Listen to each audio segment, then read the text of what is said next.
Revision. আমি বিভিন্ন প্রশ্ন তো আলোচনা আগেই করেছি, নোট দেওয়া হয়েছে। আমি কিছু বিষয় আলোচনা করব আপনাদের সাথে, আপনারা সেগুলোর উত্তর দিবেন। চেষ্টা করবেন। ভুল হতে পারে, ভুল হওয়া কোনো দোষের কিছু নয়, কিন্তু ভুল থেকে শিক্ষা নেওয়াটাই উত্তম, এবং শেখার চেষ্টা করা এটাই উত্তম। কাজে ভুল হতে পারে, ভুল হোক শুদ্ধ হোক, আপনারা উত্তর দেওয়ার চেষ্টা করেন, এই সাহসটা আপনাদেরকে অনেক দূর এগিয়ে নিয়ে যাবে। আর আমি তো আছি।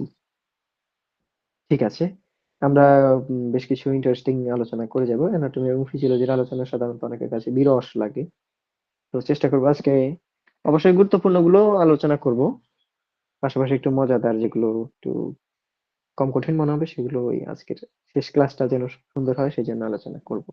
আমাদের শুরুর আলোচনাটা হবে অ্যানাটমির সংজ্ঞা এবং অ্যানাটমির বিভিন্ন শাখা নিয়ে। আচ্ছা, অ্যানাটমির সংজ্ঞাটা প্রথমে জানতে চাই, আপনারা কেউ যদি একটু বলতে চান অ্যানাটমির সংজ্ঞা সম্পর্কে, বা অ্যানাটমিটা কি, অ্যানাটমি কি। আপনারা তো আমার কথা শুনতে পাচ্ছেন? অ্যানাটমি সম্পর্কে আপনাদের কারো কোনো স্যার আসলে এটা আপনাদের আমি কি জানা? বলতে পারি স্যার? অবশ্যই অবশ্যই, যে কেউ বলতে পারেন, অনুমতি নিতে হবে না, দ্রুত বলে ফেলবেন, সময় যেহেতু কম আমাদের। অ্যানাটমি হলো চিকিৎসা বিজ্ঞানের একটি শাখা, যেখানে জীবদেহ গঠন, অঙ্গ প্রত্যঙ্গের অবস্থান, আকার আকৃতি, পারস্পরিক সম্পর্ক সম্পর্কে অধ্যয়ন করা। ধন্যবাদ। চমৎকার, চমৎকার, সহজ কথায় সুন্দর করে বলে ফেলেছেন, আমার আর এখানে অ্যাড করার কিছুই নেই। এবং অ্যানাটমির শাখা বা প্রধান শাখা সম্পর্কে যদি আমরা একটু আলোচনা করতে চাই, কেউ যদি একটু আলোচনা করতে পারেন, আপনিও করতে পারেন সালমা, পাশাপাশি অন্যান্য যারা আছেন ফয়সাল, স্যার, মাইমুনা এবং আমরা হচ্ছে এখানে স্যার অ্যানাটমির আমাদের অনেকগুলো শাখা আছে। যেমন হচ্ছে ক্রস অ্যানাটমি, আমরা যেটা খালি চোখে দেখা যায় এমন দেহের গঠন অধ্যয়ন করা হয়। যেমন হচ্ছে হুম হুম। হাড়, পেশি, হৃৎপিণ্ড, ফুসফুস, লিভার। আবার রাইট মাইক্রোস্কোপিক রাইট। অ্যানাটমি, যেটা অঙ্গ টিস্যু, যেটা মাইক্রোস্কোপে আমরা দেখতে পাই, যেমন পেশি, টিস্যু, স্নায়ু। আর হচ্ছে হ্যাঁ, ডেভেলপমেন্ট কোষ কোষ। অ্যানাটমি, ভ্রূণ থেকে পূর্ণাঙ্গ দেহ বিকাশের অধ্যায়। আবার কম্পারেটিভ অ্যানাটমি, যেটা জি। মানুষের দেহের সাথে প্রাণী দেহের তুলনা। ক্লিনিক্যাল অ্যানাটমি থাকছে, চমৎকার। যেখানে থাকে যেটা হচ্ছে চিকিৎসা এবং সার্জারিতে অ্যানাটমি ব্যবহার। রিজিওনাল অ্যানাটমি, যেটা দেহকে ভাগ করে, যেমন মাথা, বুক, পেট।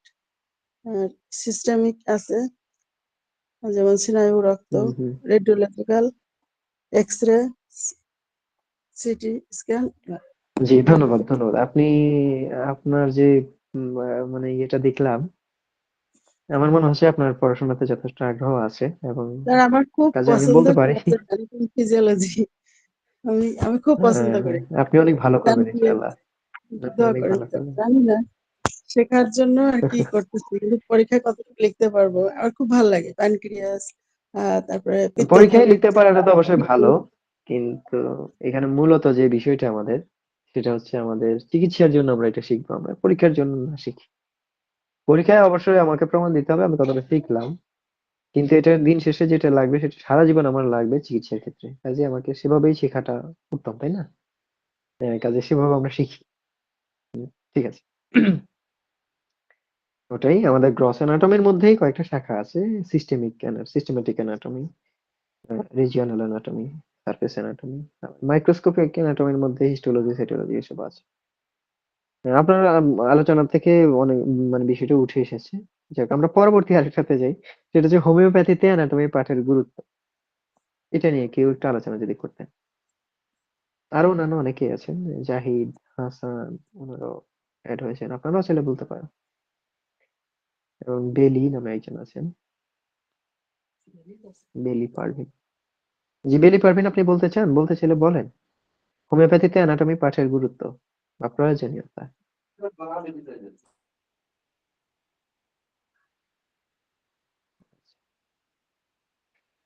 যাই হোক, হোমিওপ্যাথিতে অ্যানাটমি পাঠের গুরুত্ব খুবই ব্যাপক এবং মৌলিক। এটাকে মৌলিক বলতে হবে, কারণ চিকিৎসা বিজ্ঞান দাঁড়িয়ে থাকে যেসব খুঁটির উপরে, সে প্রধান খুঁটির একটি হচ্ছে অ্যানাটমি, বা দরজাটাই বলা যায় অ্যানাটমি। আমার রোগীর যে কোনো সাবজেক্টিভ সেন্সেশন, সেটা পেইন হতে পারে, হ্যাভিনেস হতে পারে, নামনেস হতে পারে। হুম? এই সমস্যা যা আছে এগুলোকে আমি যখন চিহ্নিত করব এটা কোন রিজিয়নে হচ্ছে, তখন আমাকে তো আগে অ্যানাটমিটা জানতে হবে, রিজিয়ন সম্পর্কে আমাকে জানতে হবে, তাই না? তারপর আমি বুঝতে পারবো যে ওখানে এই সমস্যাটা হচ্ছে। আমাকে চিহ্নিত করতে হলে, ডায়াগনোসিস করতে হলে অ্যানাটমির জ্ঞান থাকতে হবে। আবার আমি যখন ক্লিনিক্যাল ফাইন্ডিংস এ যাব, হ্যাঁ, প্যাথোলজি যখন বুঝতে যাব সেক্ষেত্রে আমাকে জানতে হবে, হ্যাঁ, আহ, যখন আমি কোনো অর্গানের বা কোনো টিস্যুর বা কোনো সিস্টেমের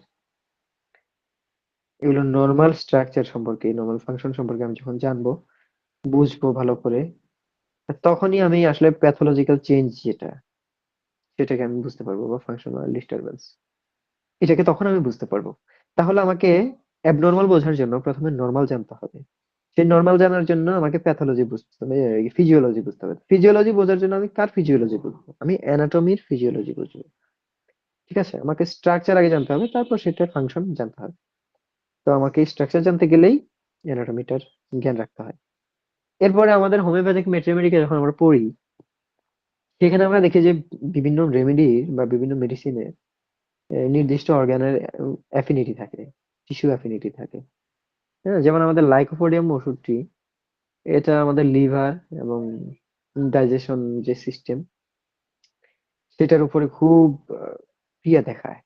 ঠিক আছে, এরপর আমাদের ক্যালকেরিয়াকার বিশেষ করে হাড়ের উপর তার ক্রিয়া অনেক বেশি। কস্টিকাম নার্ভের উপর ক্রিয়া অনেক বেশি। তাহলে আমাকে এগুলো যখন বুঝতে হয়, ওষুধ সম্পর্কে আমাকে যখন ভালো করে বুঝতে গেলে আমাকে কিন্তু এইটুকু কথাটাও আগে বুঝতে হবে। তখন আমাকে কিন্তু অ্যানাটমির জ্ঞানটা অর্জন করতে হবে, না না হলে আমি এই কথাটাই বুঝবো না। আবার কেস টেকিং যখন আমরা করতে যাই, তখন রোগীর বেশ কিছু বিষয়কে আমরা তুলে আনতে হয়। যেমন সে তার মোরালিটিস বলবে, লোকেশন বলবে, সেন্সেশন বলবে, তাই না? কনকমিটেন্স বলবে, তাই তো? তো এখন এই বিষয়গুলোকে আমি, এই বর্ণনাগুলোকে যখন আমি নিজে কেস টেকিং এর ফর্মে যখন লিখবো, তখন আমি কিভাবে লিখবো? হ্যাঁ, আমাদের রেপার্টরি পড়তে গেলে, মেথমেটিকা পড়তে গেলেও এই একই বিষয়, আমাকে এই বিষয়গুলো বুঝতে হয়। এই বর্ণনাটা দেখা দেয়া থাকে অ্যানাটমির ভাষায়, তো আমাকে অ্যানাটমির ভাষাটাকে জানতে হয়। যদি আমি অ্যানাটমির ভাষাটা না জানি, তাহলে আমি কিন্তু ওই এটাকে বর্ণনাও করতে পারবো না, আর বুঝতেও পারবো না। তো সবশেষে বলা যায় যে অ্যানাটমির জ্ঞান ছাড়া একজন চিকিৎসক পূর্ণাঙ্গ চিকিৎসক হতে পারেন না। তিনি চিকিৎসা কিসের করবেন সেটাই তিনি জানেন না, তবে আমরা সবাই আসলে কম বেশি জানি। হয়তো অ্যানাটমির ভাষায় জানি না এবং পরিপূর্ণভাবে জানি না, আমাদেরকে কিন্তু জানতে হবে, অনেক গভীর ভাবেই জানতে হবে। ঠিক আছে, এরপর আরেকটা গুরুত্বপূর্ণ প্রশ্ন, অস্থি কি এবং অস্থির উপাদান সমূহের নাম। আচ্ছা, তো এখন আপনারা একটু কেউ বলবেন অস্থি কি, পাশাপাশি বলতে পারেন অস্থির উপাদান সমূহের নাম, উপাদান সম্পর্কে প্লিজ কেউ যদি বলতে চান। আমরা তো অস্থি সবাই চিনি, আপনারা একটু কুইক রেসপন্স না করলে আমাদের অনেক সময় চলে যাবে, আমরা বেশি আলোচনা করতে পারবো না। স্যার দুই বা ততোধিক অস্থি পরস্পরের সাথে যখন যুক্ত হয় এবং এটা নড়াচড়া করতে পারে, তাকে অস্থি সন্ধি বলে। যেমন কাঁধের না, চৌড়। আমাদের প্রশ্নটা অস্থি সন্ধি না, সালমা স্যার, সরি, সালমা ইসলাম, আমাদের অস্থি সন্ধিটা পরের প্রশ্ন, কিন্তু অস্থি প্রথমত, অস্থিটা কি, ওটার প্রশ্ন ছিল প্লিজ। অস্থি। আচ্ছা, এটাই তো আমাদের হাড় গুলাকে তো অস্থি বলা হয়। সরি স্যার, আমি এটা আচ্ছা, দেখিনি। হ্যাঁ হ্যাঁ, না, ঠিক আছে। আমাদের হাড়টাই আমাদের অস্থি।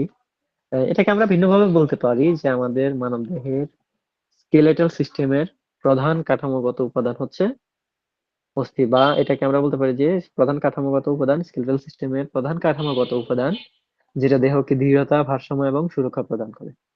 ঠিক আছে, আমরা জি স্যার, এভাবে বলতে বুঝতে পারি। আমাদের পেরেছি। নোট দেয়া আছে, এই জন্য আমি খুব বেশি বলছি না, এবং এটা রিভিশনের ক্লাস, কাজে আমাদের বেশি বলার প্রয়োজন পড়ছে না আর কি। স্যার, আমি বুঝতে পেরেছি, সরি। জি জি, থ্যাংক ঠিক আছে, থ্যাংক ইউ। অন্যান্যরা তো চুপ করে আছেন সেই তুলনায়, আপনি তো কথা বলছেন, আপনাকে অন্তত আমি তো ধন্যবাদ দিতেই হয়। ঠিক আছে, এরপরে উম, হচ্ছে আমাদের অস্থির উপাদান সম্পর্কে। অস্থির উপাদান আমরা চার রকমের উপাদান পাবো। একটা হচ্ছে সেলুলার মানে কোষীয় উপাদান আর কি, আমরা অন্যভাবে বলতে পারি কম্পোনেন্টস, সেলুলার কম্পোনেন্টস।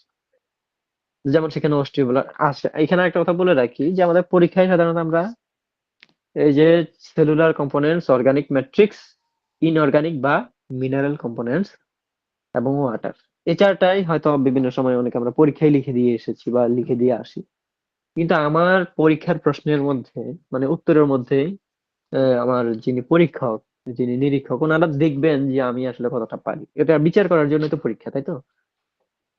তাহলে আমাকে অবশ্যই সেখানে আমার জ্ঞানের পরিচয় রেখে আসতে হবে, আমি একটু বেশি লিখি না। সেলুলার কম্পোনেন্টস, সেখানে কি আছে? অস্টিওব্লাস্ট, অস্টিওসাইটস, অস্টিওক্লাস্ট, এই 3 ধরনের কোষ। ঠিক আছে? এরা অস্থির গঠনগত ভারসাম্য বজায় রাখে। আবার আছে ইনঅর্গানিক ম্যাট্রিক্স। ইনঅর্গানিক ম্যাট্রিক্স যেমন টাইপ 1 কোলাজেন ফাইবারস, প্রোটিওগ্লাইক্যানস, গ্লাইকোপ্রোটিনস। ঠিক আছে?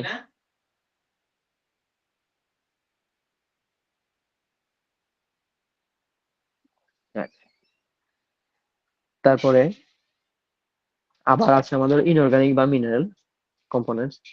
আমরা ক্যালসিয়াম ফসফেট, মানে যেটাকে আমরা দেখি যে অনেকে মেডিসিন হিসেবে এটাকে ব্যবহার করি, এই ক্যালকেরিয়া ফস, calcarea carb, calcium phosphate, calcium carbonate, magnesium, sodium, fluoride, এরকম বেশ কিছু কম্পোনেন্ট আছে। আর আছে ওয়াটার। এখানে আমরা জানি খুব বেশি পানি নেই আসলে, খুবই অল্প। তো অল্প পরিমাণ পানি এখানে থাকে। এটা কি করে? এটা ম্যাট্রিক্স এর মধ্যে আয়ন পরিবহনটা এবং বিপাকীয় কার্যক্রমে, গঠনগত স্থিতি বজায় রাখার জন্য এটা সাহায্য করে। যাই হোক, আমাদের আরেকটা গুরুত্বপূর্ণ প্রশ্ন আছে, উদাহরণ সহ অস্থির শ্রেণীবিভাগ। উদাহরণ দিতে হবে এবং অস্থির শ্রেণীবিভাগ করতে হবে। তো এই বিষয়টা নিয়ে আপনারা কেউ যদি একটু আপনাদের ধারণাটা বা আপনাদের জানাটা যদি একটু শেয়ার করতে চান প্লিজ। আমাদের এগুলো রিভিশন ক্লাস আপনাদের, এবং পরীক্ষাও খুব কাছে, কাজে আপনাদের অংশগ্রহণটা আমি আশা করি। আপনারা কেউ একটু বলুন। স্যার, দীর্ঘ অস্থি যেটা লম্বায় বেশি মোটা, আর ক্ষুদ্র অস্থি যেটা হুম দৈর্ঘ্য প্রস্থ পুরু সমান। আর হচ্ছে যেটা হুম লম্বা হুম সেটা যেমন ফিমার হিউমেরাস, হাতের যেটা কবজি। হুম। আর দীর্ঘটাই তো লম্বা, জি, দীর্ঘটাই ওটা লম্বা। হচ্ছে জি ফিমার হিউমেরাস। আর ক্ষুদ্র হচ্ছে যেমন কবজির অস্থিটা, টার্সাল, হ্যাঁ। পাইরগ্রাম, চ্যাপ্টা অস্থি আছে, আবার অনিয়মিত অস্থি আছে, হুম। বীজ অস্থি। ঠিক আছে, ঠিক আছে, আপনি পড়েছেন, এটা পরিষ্কার। অন্যান্যরা অনেকেই আসলে পড়েছেন, কিন্তু সাহস করে অনেকে বলছেন না, লজ্জা পাচ্ছেন। আবার অনেকে হয়তো অন্য কাজে ব্যস্ত। যাই হোক না কেন, সবার অংশগ্রহণটা আশা করছি, এবং এতে করে হবে কি আপনাদের আরেকবার চর্চা কিন্তু হয়। হ্যাঁ, আপনাদের আত্মবিশ্বাসটা বাড়ে। যাই হোক, আমি একটু বলে দিই। অস্থি আমরা যদি ভাগ করতে চাই, তাহলে আমরা 6 রকমের ভাগ করতে পারি: long bones, short bones, flat bones, flat মানে চ্যাপ্টা, ইরেগুলার বোনস এবং সিসাময়েড, অর্থাৎ বীজাকৃতি বলতে পারি আর কি এটাকে। যেমন হাঁটুর মধ্যে যে একটা ক্যাপ থাকে, বা আমরা ওটাকে অনেক সময় মালা বলি, বাটি বলি, পেটেলা। আবার আছে নিউম্যাটিক বোন, অর্থাৎ এগুলোর ভিতরে ফাঁপা থাকে, বাতাস থাকে, বাতাস ভরা। তো আমাদের লং বোনটা কিরকম, যেমন উদাহরণ সহ বলতে বলেছে আমাদেরকে, কাজে ফিমার, হিউমেরাস, রেডিয়াস, আলনা, টিবিয়া, ফিবুলা, এসব। শর্ট বোনের মধ্যে আছে কার্পালস, টার্সালস। ঠিক আছে? আমাদের এই কবজির কাছে এবং হাঁটুর এই জয়েন্টের এখানে কিছু ইয়ে আছে, এগুলোর কারণে আমাদের কবজি বা পায়ের এই জায়গাটা খুব বেশি মুভ করতে পারে, বিভিন্ন রকমের মুভ করতে পারে। তো এগুলোই হচ্ছে কার্পালস, এবং পায়ের দিকের গুলো হচ্ছে টার্সালস, গোড়ালির ওখানে যেগুলো থাকে। এরপরে ফ্ল্যাট বোন যেটা, সেটা যেমন আমাদের স্কাল বোন, অর্থাৎ মাথার মধ্যে যে হাড়গুলো থাকে, আমাদের স্টারনাম, বুকের মাঝখানে যে হাড়টা, এগুলো কিন্তু একটু চ্যাপ্টা থাকে, তাই না? স্ক্যাপুলা, পিঠের কাঁধের এখানে যে আমাদের দুটো হাড় থাকে, এই ত্রিকোণাস্থি, হ্যাঁ, এবং রিবস, বুকের পাঁজরে যে হাড়গুলো। ইরেগুলার বোনের মধ্যে আমাদেরকে ভার্টিব্রি, ম্যান্ডিবল, ম্যাক্সিলা এসব, এবং এগুলোর আকৃতিকে কোনো শ্রেণীর মধ্যে ফেলা যায় না। হ্যাঁ, এগুলোর গঠনটা একটু জটিল এবং বিভিন্ন রকমের বক্রতা টক্রতা থেকে আমরা এটাকে কোনো ইয়েতে ফেলতে পারি না বলে আমরা এটাকে ইরেগুলার বোন বলবো আর কি, বা বলা হয়।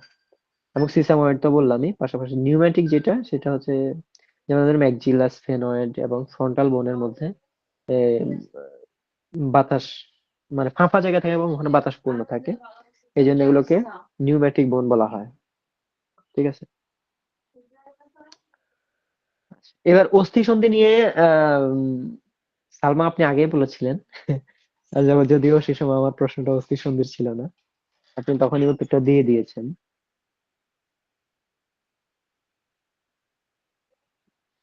আচ্ছা। আর পাশাপাশি আমাদের সাইনোভিয়াল অস্থিসন্ধির বৈশিষ্ট্য সমূহ লিখো, একটা প্রশ্নের মধ্যে এরকম থাকে। তো সাইনোভিয়াল অস্থিসন্ধি, সাইনোভিয়াল অস্থিসন্ধি এটা সম্পর্কে আপনাদের কারো একটু ধারণা আছে? অথবা আপনারা সাইনোভিয়াল অস্থিসন্ধির বৈশিষ্ট্য নিয়েও চাইলে বলতে পারেন, প্লিজ, কেউ যদি বলতে চান।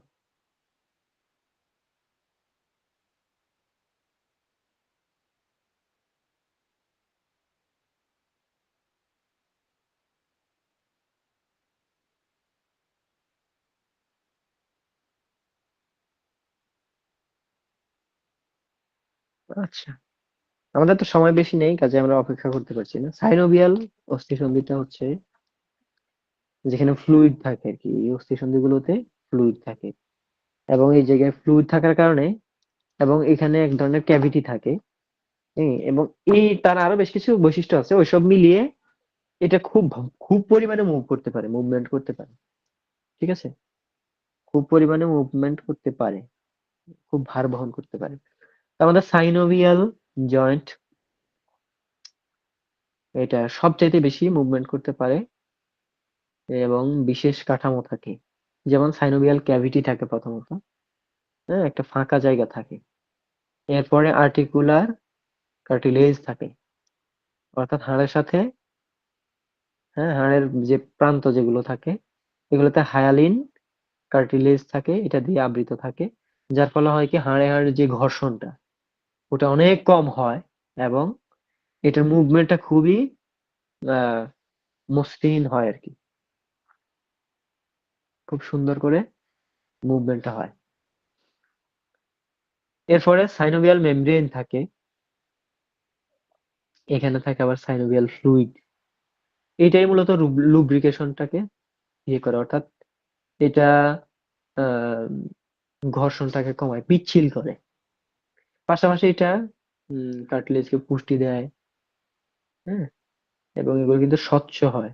এগুলোর অভাবে কিন্তু বিভিন্ন সময় দেখা যায় যে হাড়ের জয়েন্টের সমস্যা হয়, তখন কিন্তু বিশেষ করে বয়স বেশি হয়ে গেলে তখন এরকমটা হয়, এবং পাশাপাশি অবহেলা তো থাকেই। তারপর আছে জয়েন্ট ক্যাপসুল, এরপরে লিগামেন্ট থাকে, লিগামেন্টের কারণেই একটা মানে একাধিক এই জয়েন্টটা হচ্ছে কি স্থিতিশীল থাকে আর কি। এবং পাশাপাশি কিছু থাকে আমাদের ফ্যাট প্যাড থাকে, আর্টিকুলার ডিস্ক থাকে, এরকম বেশ কিছু আনুষঙ্গিক জিনিস থাকে, গঠন থাকে আর কি।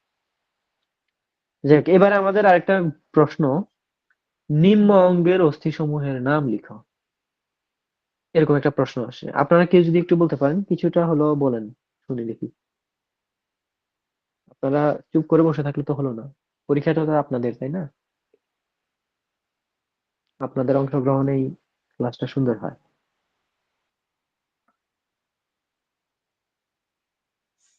স্যার হালকা একটু বলি, নিম্ন অঙ্গের হ্যাঁ, অস্থি। আপাতত আপনি ছাড়া তো। স্যার এইগুলো বলুন একটু বলুন। কঠিন আছে, মুখস্থ করা খুব ইয়ে। মানে যেটা হচ্ছে লেয়ার লিম, যেটা লোয়ার লিম, হিপ বোন, লেয়ার লিম হুম। আছে দুইটা, হিপ বোন দুইটা, ফিমার, টিবিয়া, ফিবুলা, প্যাটেলা, টার্সাল, মেটার্সাল, আর হচ্ছে ফ্যালেঞ্জাস, হ্যাঁ, এইগুলো। ঠিক আছে। ঠিক আছে, সুন্দর হয়েছে। হ্যাঁ, হিপ বোন থাকে, হিপ বোনের মধ্যে তিনটা হাড় থাকে, ইলিয়াম, স্কিয়াম এবং পিউবিস। এরপরে থাই বোন, ওইখানে ফিমার থাকে। লেগ বোনের মধ্যে টিবিয়া, ফিবুলা থাকে।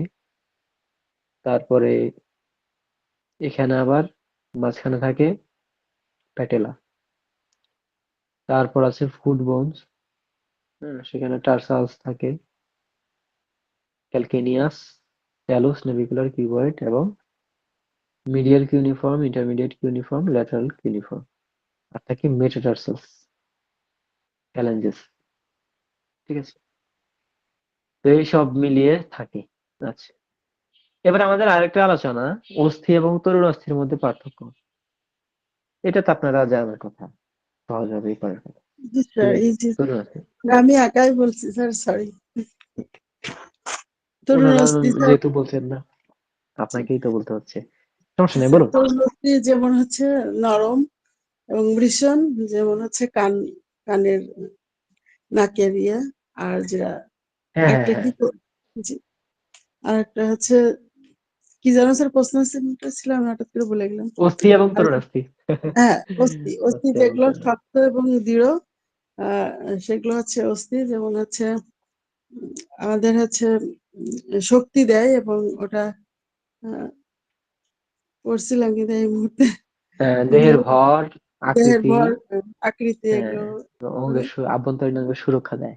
জি, আর তরুণ অস্থি সেক্ষেত্রে করে কি, সে সংযোগস্থল বৃষণ। না, এরপরে হ্যাঁ, এরকম বেশ কিছু জায়গায় বা নাক অথবা শ্বাসনালী করে, হ্যাঁ, হাড়ের বৃদ্ধির যে জায়গাগুলো, ওই জায়গাগুলোতে তার অবস্থান থাকে। ফলে সে করে কি, হাড়ের যে ঘর্ষণ সেটা কমায়। ঠিক আছে, এবং আহ, অস্থির কিন্তু রিকভারি ক্ষমতাটা অনেক ভালো থাকে। তবে তরুণ অস্থির এই ক্ষেত্রে তার রিকভারির ক্ষমতাটা খুব একটা থাকে না। তরুণ অস্থি নষ্ট হলে এটা সহজে এটাকে আবার পাওয়া যায় না, মানে সে যে রিকভারি করে আবার আগের গঠনে চলে যাবে, এটা হয় না। হাড়ে কিন্তু হয়, হাড় ভেঙে গেলে দেখা যাবে হাড় কিন্তু নিজে আবার জোড়া নেয়। তো তরুণ অস্থিতে এইসব বিষয়গুলো খুবই কম হয়। যাই হোক, আমরা এরকম আহ, টুকটাক আলোচনা আমরা করতে পারি। আমাদের ইয়ে তো এটা দেওয়া আছে, আপনারা এখানে বলতে না পারেন, কিন্তু ভালো করে পড়তে হবে, এটা পরীক্ষায় ভালো করতে পারেন। এবার আমরা আরেকটা আলোচনায় যাই। সেটা হচ্ছে যে আমাদের মেরুদণ্ডের কশেরুকার নাম বা কশেরুকা সমূহের প্রকারভেদ এবং সংখ্যা। টোটাল কথা, মেরুদণ্ডের কশেরুকা নিয়ে আপনাদের বক্তব্য চাচ্ছি।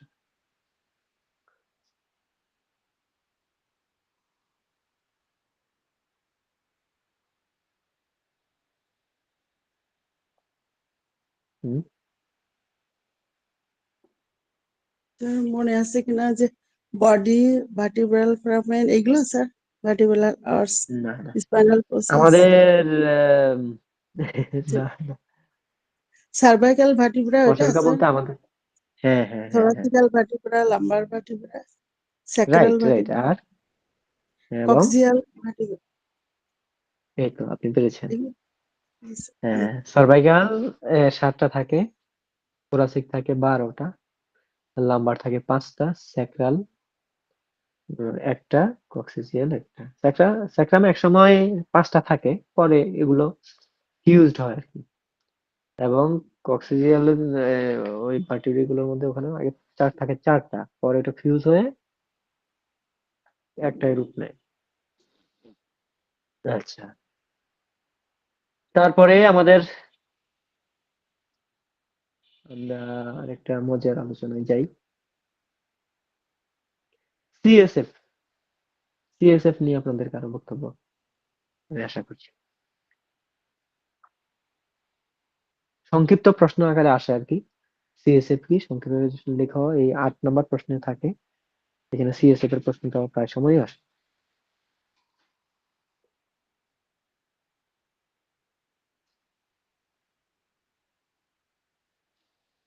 সিএসএফ, সবাই যদি চুপ করে থাকেন তাহলে ক্লাসের সৌন্দর্যটা থাকে না আসলে। যাই হোক, সিএসএফ হচ্ছে cerebrospinal fluid. Cerebro spinal fluid অর্থাৎ ব্রেইন এবং মেরুদণ্ডের স্পাইনাল কর্ডের একটা মোড়ক থাকে। সেই মোড়কের মাঝখানে এই ফ্লুইডটা থাকে, একটা ফ্লুইড থাকে। এই ফ্লুইডটা এই ব্রেইন এবং স্পাইনাল কর্ডকে আবৃত করে রাখে। তাতে করে হয় কি, সমস্ত প্রকার আঘাত থেকে এটাকে রক্ষা করে, প্রেসার থেকে রক্ষা করে, এবং এই কোষীয় যে আদান প্রদান সেখানে ভূমিকা রাখে, ব্যাপক ভূমিকা রাখে। এটাই হচ্ছে বিষয়। এবং কোষীয় আদান প্রদান কি, কোষের পুষ্টি প্রদানের দরকার হয় সেটা সে দেয়। আবার কোষের যে বর্জ্য আছে সেগুলোকেও সরায়, এরকম কাজগুলোতে সে ভূমিকা রাখে।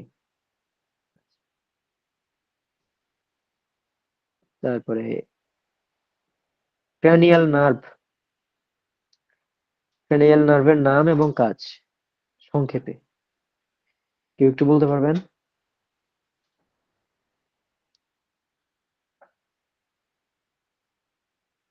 ক্র্যানিয়াল নার্ভ 12 জোড়া। ব্রেইন থেকে এই 12 জোড়া নার্ভ বের হয়, বের হয়ে এগুলো মাথা, মুখ, জিহ্বা, চোখ, কান, আবার এইটুকু এই ক্র্যানিয়াল অঞ্চল অর্থাৎ মাথা, মুখ এই পর্যন্ত, হ্যাঁ, এই ঘাড়ের উপরে যেটুকু আছে এটুকু জায়গা, এটা ক্র্যানিয়াল নার্ভ, এই ক্র্যানিয়াল অঞ্চল। হ্যাঁ, এই অঞ্চলের যে নার্ভগুলো থাকে ওগুলোকে ক্র্যানিয়াল নার্ভ বলা হয়, এবং নার্ভের শুরুটা হয় ব্রেইন থেকে, আমরা সেটা জানি। তো এখানে এক জোড়া হচ্ছে অলফ্যাক্টরি। অলফ্যাক্টরি নার্ভের কাজ কি, এটা গন্ধ অনুভব করা। আমরা যে গন্ধ শুঁকি না, গন্ধ পাই, এই গন্ধটাকে রিসিভ করে করে ব্রেইনে পাঠায়।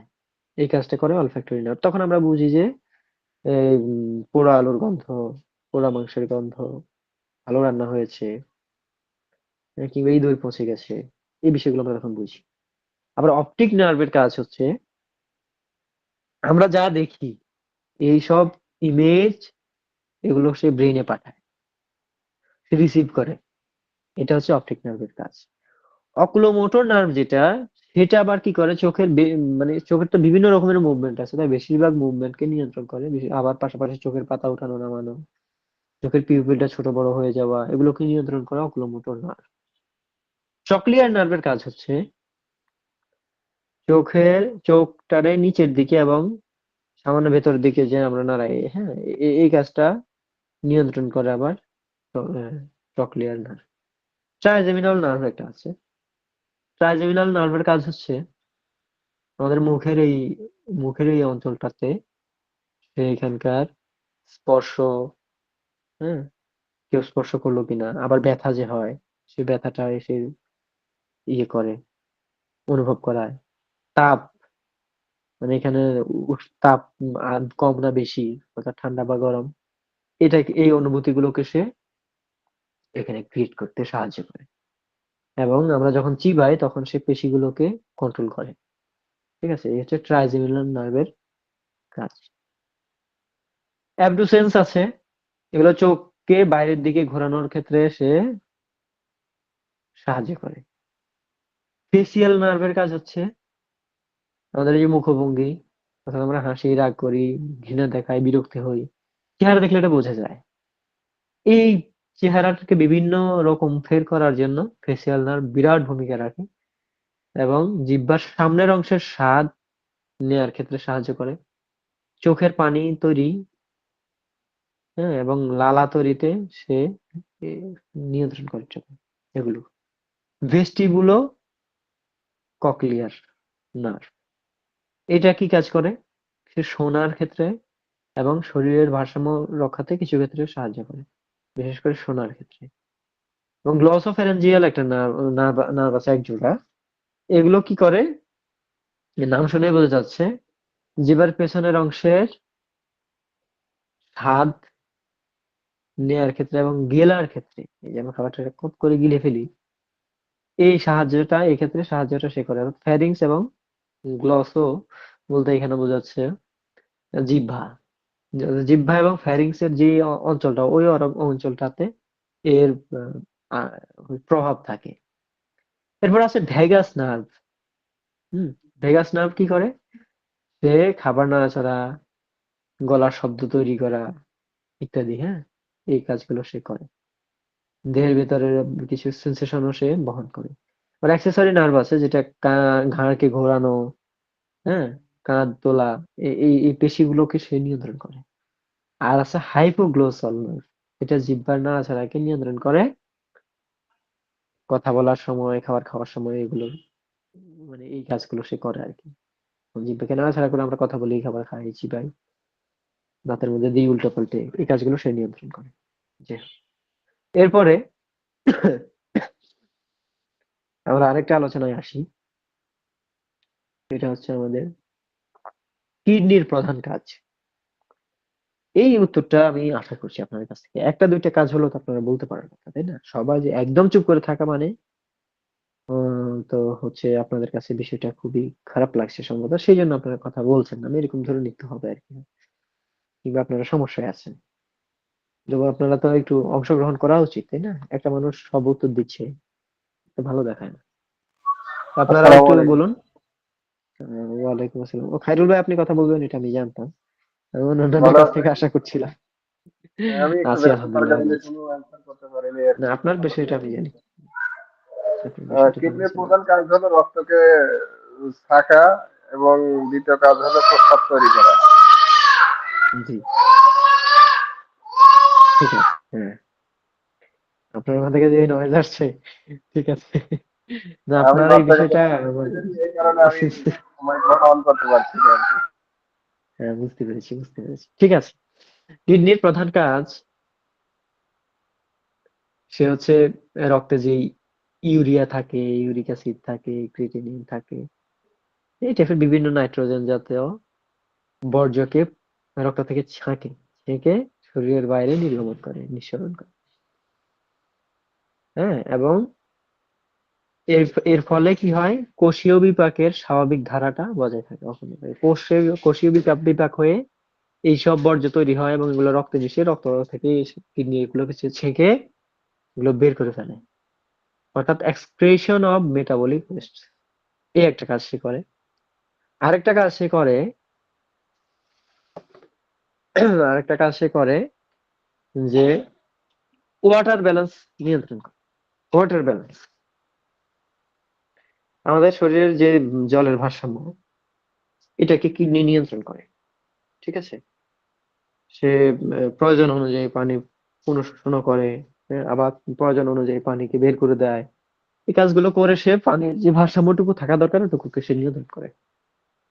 ইলেকট্রোলাইটের ভারসাম্যটাকেও সে নিয়ন্ত্রণ করে। এই যে sodium, potassium, chloride, calcium, magnesium ইত্যাদি যা আছে, এইসব ইলেকট্রোলাইট গুলোর ঘনত্বটা, এটাকেও সে নিয়ন্ত্রণ করে। ঠিক আছে, অ্যাসিড বেস রেগুলেশন, অর্থাৎ কিডনি হাইড্রোজেন আয়ন নির্গমন করে, তারপরে হাইড্রোকার্বনের আয়ন পুনঃশোষণ করে, রক্তের পিএইচটাকে ঠিক রাখে। আমরা জানি রক্তে কিছুটা ক্ষারীয়, এবং সে এইটুকু রাখাটা খুবই গুরুত্বপূর্ণ। তো এইটুকু ঠিক রাখার জন্য কিডনি কিন্তু অনবরত কাজ করে যায়। ব্লাড প্রেশারকেও সে একই সাথে নিয়ন্ত্রণ করে। হ্যাঁ, তো এরকম বেশ কিছু কাজ কিডনি করে। পরীক্ষায় আমরা এই প্রত্যেকটা বিষয়কে তুলে ধরে এগুলোর সামান্য একটু বর্ণনা যদি দিয়ে দিই, তখন কিন্তু এবার অন্তত 5টা দিতে হবে, 5টা 6টা দিতে হয়, দিয়ে দিলে উত্তরটা খুবই স্ট্যান্ডার্ড হয় আর কি। আচ্ছা, তারপরে আমরা একটু আসি যে আমাদের মূত্রতন্ত্রের বিভিন্ন অংশের নাম চিত্র সহ লিখতে হয়, উল্লেখ করতে হয়। তো মূত্রতন্ত্রের বিভিন্ন অংশের নাম যদি আমরা বলতে চাই, আপনাদের কাছ থেকে আমি আশা করছি উত্তর। মূত্রতন্ত্রের ইউরিনারি সিস্টেমের বা রেনাল সিস্টেমের বিভিন্ন অংশের নাম আপনারা তো এটা জানেন। আমি খায়রুল ভাইয়ের কাছ থেকে উত্তর আশা করছি না, আপনারা বাকি যারা আছেন, মাইমুনা আছেন, আব্দুল্লাহ আছেন, হাসান ভাই আছেন। স্যার, মূত্রতন্ত্রের যে কয়টি যন্ত্র? দুইটি কিডনি, দুইটা ইউরেটার, একটা মূত্রথলি, একটা হলো ইউরেটার ইউরেথ্রা আর কি। হ্যাঁ, হ্যাঁ, ঠিক আছে। আমি আপনার কাছ থেকে আশা করছিলাম না, তারপরেও আপনি উত্তর দিয়েছেন, ধন্যবাদ আপনাকে, অসংখ্য ধন্যবাদ। আমাদের খায়রুল ভাই কিন্তু বিভিন্ন ক্লাসে উপস্থিত হন এবং তিনি কিন্তু খুব রেসপন্স করেন। হ্যাঁ, এই জন্য ওনার ব্যাপারে আমার একটু জানা আছে আর কি। আমি আশা করবো আপনারাও এভাবে রেসপন্স করবেন। এভাবে করলে হয় কি, আমাদের হোমিওপ্যাথিক সমাজ সম্পর্কে মানুষের একটা ভালো ধারণা হয়। নাহলে মানুষ মনে করে যে এটা খুব বেশি কিছু পারে না। ঠিক আছে, কারণ তাদের এরকম ধারণাটা আছে। যাই হোক, এরপর প্লুরা। প্লুরা সম্পর্কে একটু কেউ যদি বলতেন, প্লুরা সম্পর্কে আপনাদের কারো ধারণা আছে কিনা? আমার কথা তো শোনা যাচ্ছে, তাই না? আপনারা কেউ প্লুরা নিয়ে যদি কিছু বলতেন। সালমা, আপনি বলতে পারবেন? জি স্যার, প্লুরা আপনি তো হচ্ছে খুব রেসপন্স করেন। ফুসফুসের পাতলা ঝিল্লি আবরণ যা ফুসফুসকে ঢেকে রাখে এবং জি, বাইরের ধুলাবালি থেকে ফুসফুসকে রক্ষা করে রোগ জীবাণু। আহ, ধন্যবাদ, ধন্যবাদ, ধন্যবাদ। হ্যাঁ, এবার প্লুরার স্তর এবং কার্যাবলী বা প্লুরার গুরুত্ব, এটা নিয়ে যদি একটু বলতেন। প্লুরার গুরুত্বটা আপনি বলেছেন, কার্যাবলীও বলে ফেলেছেন। তাহলে প্লুরার স্তর সম্পর্কে আপনি যদি কিছু বলতেন, বলবেন? স্যার আসলে ঘাবড়ে যাচ্ছি, আমি তো সবই করছিলাম বলতে গেলে আমার ঠিক সরি আছে, স্যার। ঠিক আছে। আচ্ছা, আমি বলছি। প্লুরাতে দুইটা প্রধান স্তর থাকে, হ্যাঁ। একটা হচ্ছে প্যারাইটাল প্লুরা, আর একটা হচ্ছে জি স্যার, ভিসেরাল এটাই প্লুরা। মানে গতকালও আমি রিভিশন দিয়ে বেড়াইছি, বলেও বেড়াইছি। এখন দেখেন প্যারাইটাল ভিসেরাল ফ্লোরা, এটা হ্যাঁ, এখনো হ্যাঁ, বলতে হ্যাঁ, পারি। সরি। ঠিক আছে। যাই হোক, এরপরে আমাদের ব্রঙ্কাস। ব্রঙ্কাস সম্পর্কে আপনাদের কারো একটু ধারণা আছে? ব্রঙ্কাস জিনিসটা কি?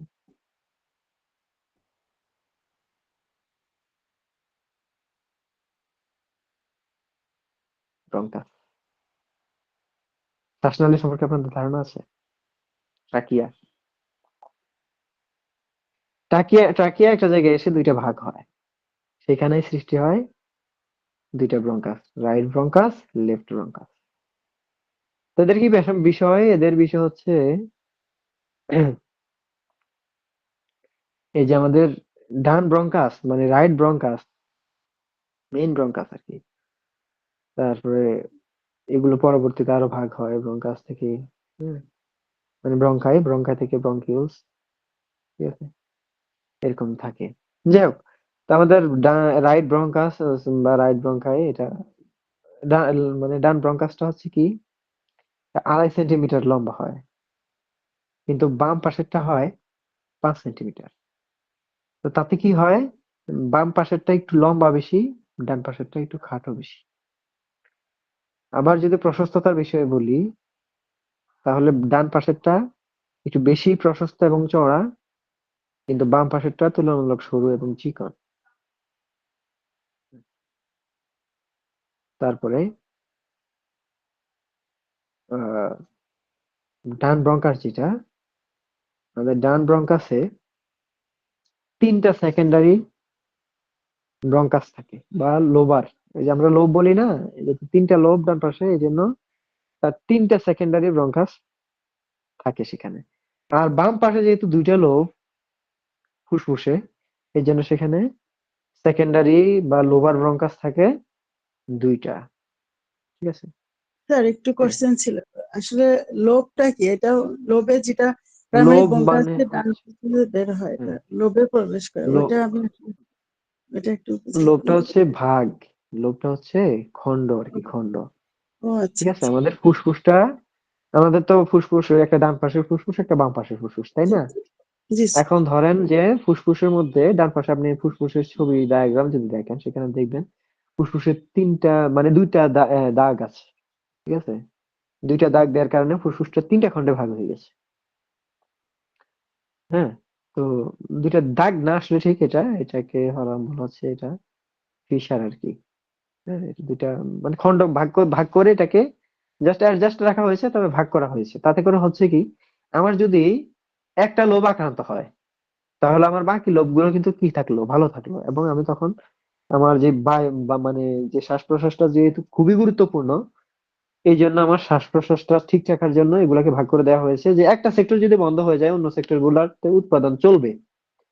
এখন যদি আমার ফুল মানে যদি কোনো লোভ না থাকতো, এইভাবে যদি ভাগ টাগ করে না দেওয়া হইতো, তো প্রথমত 2টা করা হলো, একটা ডান পাশের একটা বাম পাশের। হ্যাঁ, এবং এগুলোকে আবার ভাগ করে টোটাল 5টা অঞ্চল করা হলো। নইলে হয়তো কি ওই ফ্যাক্টরি একটা যদি বন্ধ হয়, একটাই ফ্যাক্টরি, একটাই বন্ধ হইলে তাহলে সবই শেষ, তাই না? এখন আমার ঘরের একটাই দরজা, আমার আগুন লাগবে, তো আমি আমার ওই দরজার সামনে আগুন লাগছে, আমি বাইরে কোন দিক দিয়ে, কিংবা দরজার সামনে ডাকাত আসছে, আমি পালাবো কই? এই জন্য 5টা দরজা রাখলে ভালো, যে কোনো একটা দিয়ে পালাই যাওয়া যায়, ঠিক না? এটা হচ্ছে বিষয়, বুঝতে পারছেন? আপনি ওই দেখতে বুঝতে হবে, পারলাম। এ, আপনি গুগলে গিয়ে যদি লিখেন যে লাং অ্যানাটমি, এটা লিখে সার্চ দিলে অনেকগুলো ছবি আসবে, ছবিতে আপনি গেলে দেখবেন লোভ, জি, স্যার। হ্যাঁ, লোভগুলো আছে। ঠিক ধন্যবাদ আছে, স্যার। হ্যাঁ, Periyar lobe, superior lobe, inferior lobe, medial lobe, এরকম লেখা থাকে। আচ্ছা, এরপরে যাই হোক, আমাদের এবার ডান ফুসফুস এবং বাম ফুসফুসের মধ্যে পার্থক্য এটা।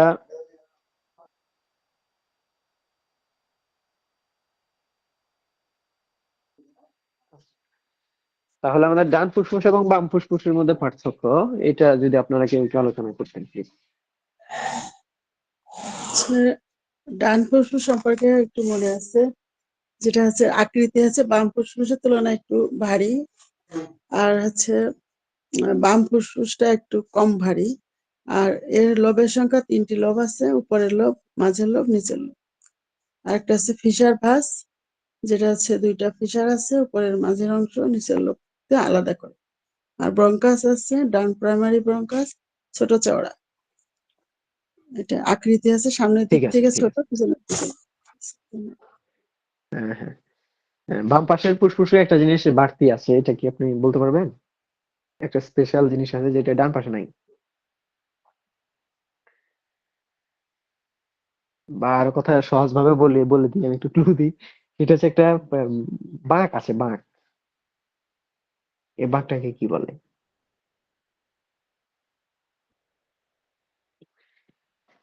স্যার, বাম ভুলে ফুসফুসে গেছি। বাম একটা বাঁক থাকে, ফুসফুসে ওটা হার্ট, হার্ট যেহেতু বাম, হার্টের একটা অংশ বাম দিকে বাড়তি থাকে, হ্যাঁ, যদি হার্টটা আমাদের বুকের মাঝখানে থাকে, জি, কিন্তু একটু বাম দিকে একটু বাড়তি থাকে, ওই কারণে বাম ফুসফুসের কিছুটা জায়গা সে দখল করে ফেলে। একটু বড় দখল থাকে করার ডান। কারণে কি হয়, হ্যাঁ, ওখানে একটা বাঁক তৈরি হয়, বাঁক, ওটাকে বলা হয় ওখানে এই, ইয়ে থাকে, হ্যাঁ, ওটা একটা আমাদের কার্ভেচারের মতো থাকে, ওটাকে বলা হয় কার্ডিয়াক নচ, কার্ডিয়াক নচ, ঠিক আছে, কার্ডিয়াক নচ, বাঁক থাকে, ওটাকে খালি জায়গা আর কি। যাই হোক, ঠিক আছে, খুব সুন্দর বলেছেন। এবার হৃৎপিণ্ডের বা আমাদের হার্টের চেম্বার এবং ভালভ, এই সম্পর্কে আপনারা কেউ একটু বলবেন প্লিজ।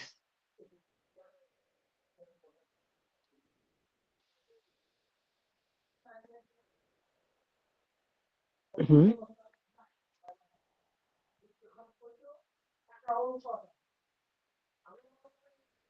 আপনার হার্ট সম্পর্কে তো জানার কথা। আমরা থার্ড ইয়ার যেহেতু এসেছি, আমরা তো সেকেন্ড ইয়ারে এগুলো, সরি, আপনারা তো হচ্ছে গিয়ে সেকেন্ড ইয়ারে, আহ কালকে থার্ড ইয়ারে ক্লাস করি, আর আমাদের থার্ড ইয়ার ঢুকে গেছে। Sorry।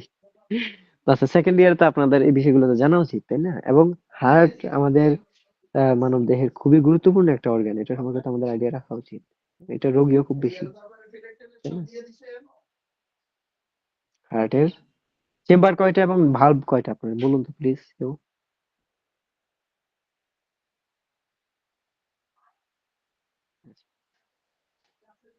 চেম্বার কি আর ভালভ কি এটুকু বলতে পারবে? হার্টের চেম্বার কি আর ভালভ কি? আচ্ছা, আমাদের হার্টের চেম্বার হচ্ছে, হার্টের কয়েকটা প্রকোষ্ঠ আছে, প্রকোষ্ঠ। এই প্রকোষ্ঠগুলো এইটুকু, এগুলো খালি জায়গা, প্রকোষ্ঠ মানে ঘর আর কি। এই ঘরগুলো আছে, হার্টে 4টা ঘর আছে, স্পেশাল 4টা চেম্বার, এই জন্য চেম্বার বলা হচ্ছে। হ্যাঁ, তো এগুলো কিন্তু রক্ত পরিবহনটাকে কন্ট্রোল করে, পরিবহনটাকে কন্ট্রোল করে। এবং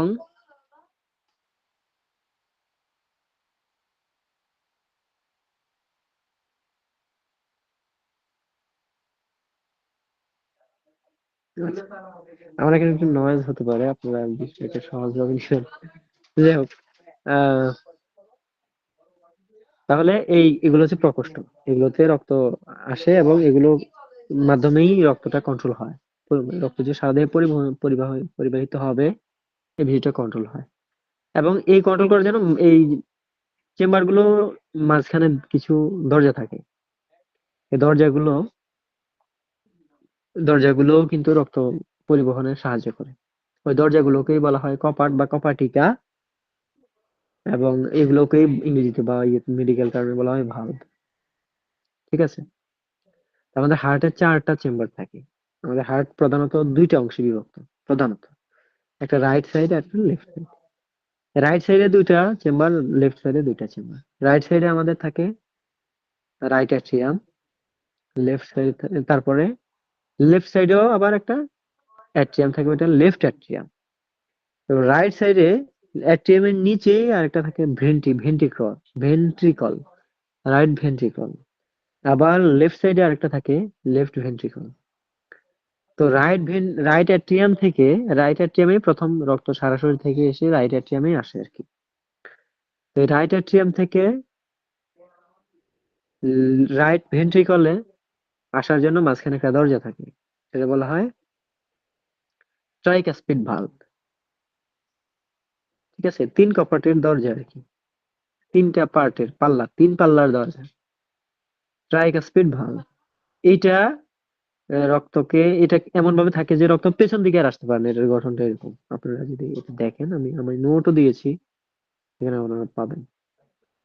তারপর রাইট ভেন্ট্রিকল থেকে রক্তটা পালমোনারি আর্টারি দিয়ে ফুসফুসে যায়।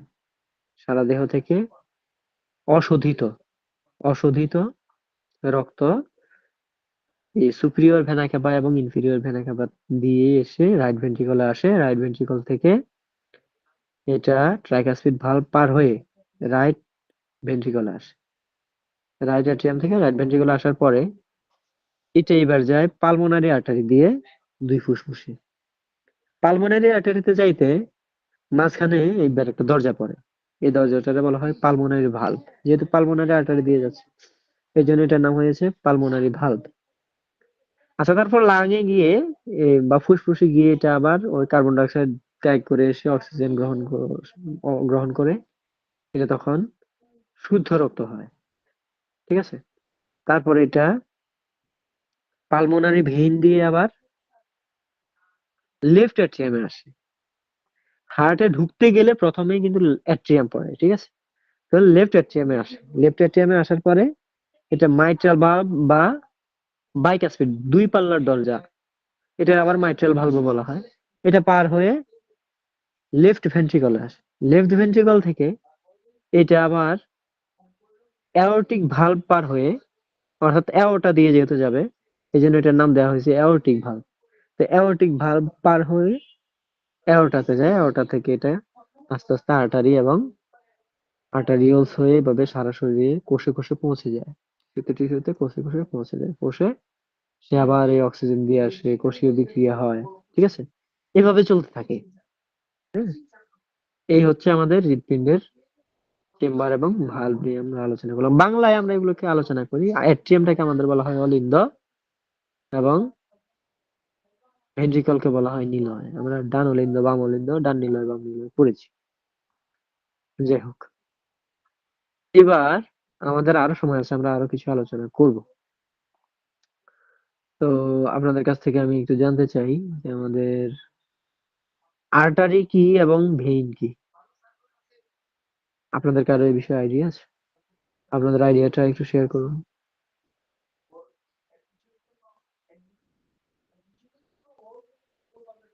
হ্যাঁ,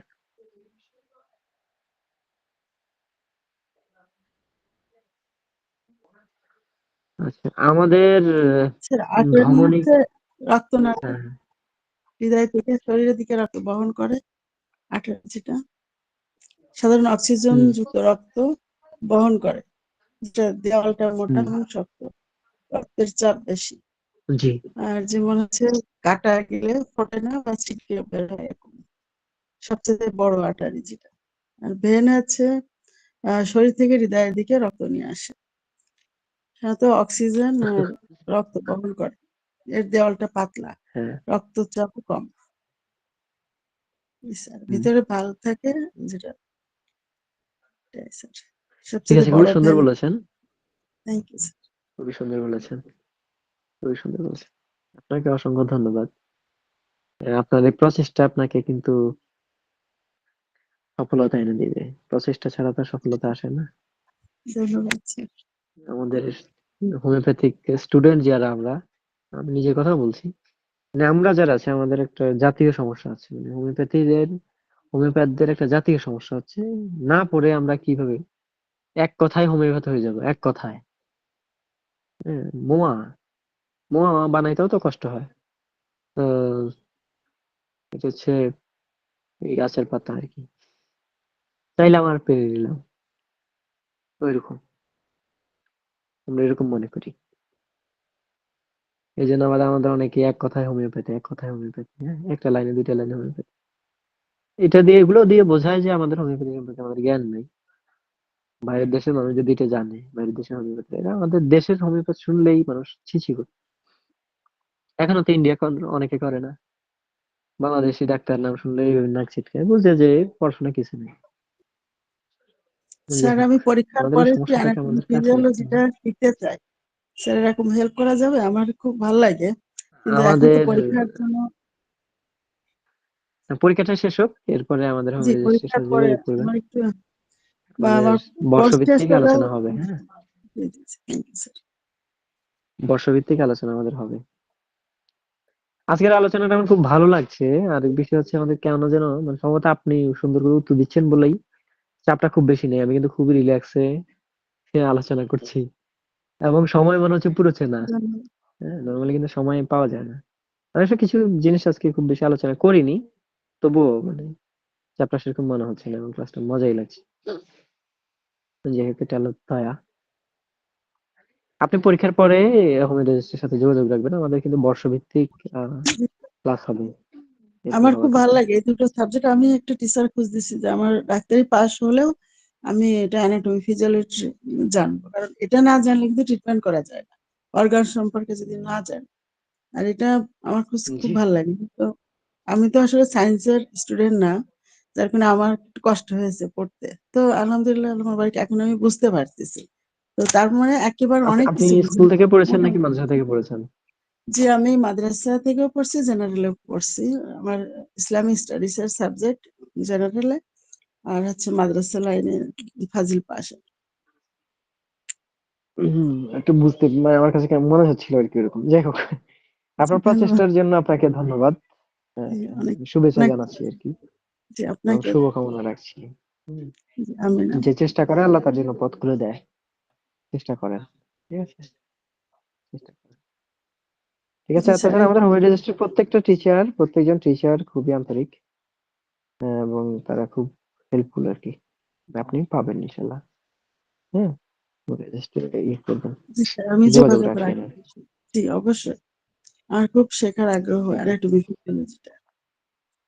হুম, ঠিক আছে। আচ্ছা, এরপর আমাদের আলোচনা পেরিকার্ডিয়াম। পেরিকার্ডিয়াম নিয়ে আপনাদের কারো যদি একটু আলোচনা থাকে, পেরিকার্ডিয়াম।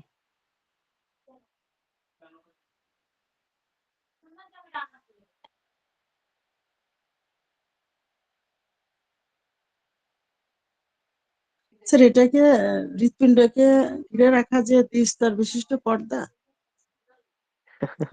Right, right. পেরিকার্ডিয়াম হচ্ছে কার্ডিয়াককে কার্ডিয়াকে ঘিরে রাখা, মানে আবৃতকারী স্তরীয় একটা আবরণ, এবং এই আবরণটা এই আমাদের হৃৎপিণ্ডের তিনটা এরকম ইয়ে আছে, পেরিকার্ডিয়াম, মায়োকার্ডিয়াম এবং এন্ডোকার্ডিয়াম। সবচেয়ে বাইরের অংশটা হচ্ছে পেরিকার্ডিয়াম। সেই পেরিকার্ডিয়াম আবার দ্বি-স্তর, ফাইব্রাস পেরিকার্ডিয়াম এবং সিরাস পেরিকার্ডিয়াম। আবার সিরাস পেরিকার্ডিয়াম এটা আবার প্যারাইটাল এবং ভিসেরাল পেরিকার্ডিয়াম দিয়ে বিভক্ত আর কি, মানে এই দুইটা নিয়ে গঠিত আর কি। তো যাই হোক, এবার আমাদের আরেকটা প্রশ্ন আছে, এটা একটু জটিল হবে, চিত্র ছাড়া এগুলো একটু কঠিন। সেটা হচ্ছে আমাদের পাকস্থলীর অংশ এবং স্তর সমূহের নাম। এটা চিত্র সহ লিখতে বলা হয়। আমি নোটগুলোতে এগুলো অ্যাড করে দিয়েছি, আপনারা এগুলোকে ইয়ে করবেন আর কি। ঠিক আছে? হুম। স্যার যাক এগুলো নোটগুলো চিত্র কোথায় সহ এঁকে পাবো? দিতে হবে। আমি একটু নোটগুলো খুঁজতেছিলাম। ওটা হলে আমি এই কয়দিনে একটু করে ফেলবো। বুঝিনি। নোটগুলো কোথায় পাবো? নোটগুলো।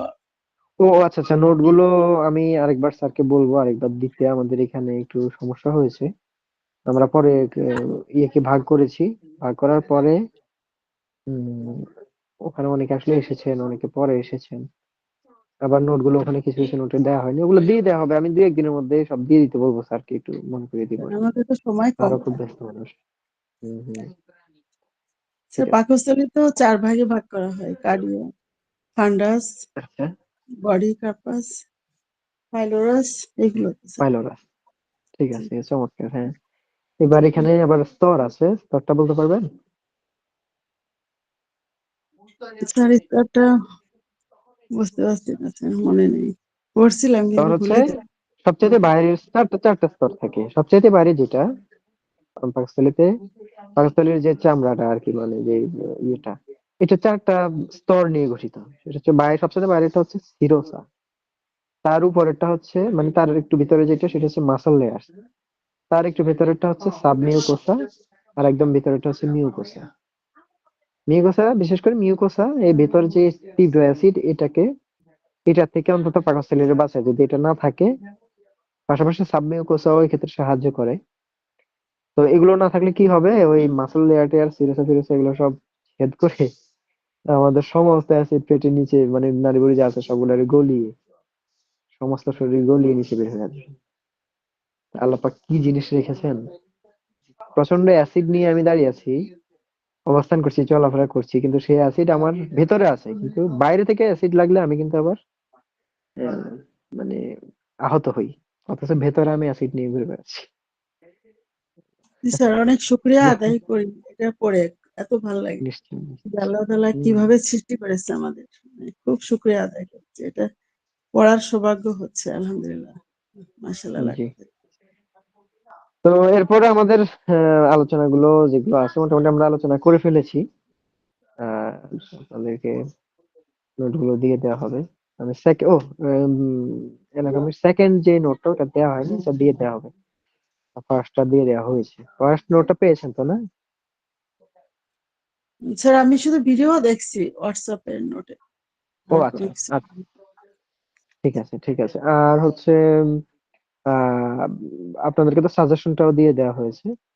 আপনারা তো জি, সাজেশনও পেয়েছেন। সাজেশন গত। হুম, ঠিক আছে। সাজেশনটা প্রথমে গুরুত্বপূর্ণ, পাশাপাশি নোট দেওয়া হলো। তাহলে মানে সাজেশনটা ফলো করলে পাস করবেন, এটা শিওর। ভালোভাবেই পাস করবেন, নকল না করে, জি গাইড থেকে স্যার পড়েও, ইনশাআল্লাহ কারণ সবাই চেষ্টা গাইড কম বেশি কিনে, অনেকে বই থেকে বের করতে পারবে। আর নোট দিলে উত্তরটা আরো মানসম্মত উত্তর দেওয়া সম্ভব আর কি, ঠিক আছে? এবং আমরা এবার চাইতে আগামীবার ইনশাল্লাহ নোট গুলাকে আরো শক্তিশালী করবো, আরো ভালো করবো ইনশাল্লাহ। এটুকু প্রতিশ্রুতি আমরা দিচ্ছি, এবং প্রত্যেকবারই আমরা নতুন নতুন করি। এটা হোম রেজিস্টার একটা নীতি বা স্বভাব। আমরা প্রত্যেকবার নতুন নতুন করে সবকিছু করি, আরো উন্নত করার চেষ্টা করি। যাই হোক, সালমান ইসলাম, আপনার সাথে কথা বলে অনেক ভালো লাগলো। আপনার আগ্রহ দেখে অনেক খুশি হলাম। আর আপনাকেও খাইরুল স্যার ভাই অনেক তো রেসপন্স করেনি। জাযাকাল্লাহ খাইরান। এবং বাকি যারা আছেন, মাইমুনা, হাসান ভাই, আব্দুল্লাহ ভাই, আপনাদেরকে অনেক অনেক ধন্যবাদ উপস্থিত হয়েছেন বলে। এবং কেউ যদি উপস্থিত না হতেন তবুও আমি আমার ক্লাসটা করতাম। শুধু আমি না, আমাদের প্রত্যেক স্টুডেন্ট, প্রত্যেক টিচারই এরকম করেন। ওনারা উপস্থিতির হিসেবটা করেন না, যে আজকে উপস্থিতি কম বলে ক্লাস শেষ হবে, তা না। আমরা আমাদের দায়িত্বটা ঠিকই পালন করছি। আমরা আল্লাহর কাছে ঠিক জবাব দিতে পারবো। যারা পালন করছেন তো তারা কি জবাব দেবেন সেটা তাদের বিষয় আর কি। যাই হোক, ঠিক আছে। আজকের ক্লাস আমাদের এখানেই সমাপ্ত হোক। আমাদের 45 বেজে গেছে, সময় শেষ। সবার জন্য শুভকামনা। সবাই ভালো থাকবেন, সুস্থ থাকবেন। পরীক্ষা ভালো করে দিন, সুন্দর উত্তর দিন। নকল মুক্ত পরীক্ষা হোক, সুন্দর একটা ব্যাচ যেন হোমিওপ্যাথি, বাংলাদেশ হোমিওপ্যাথি পায়।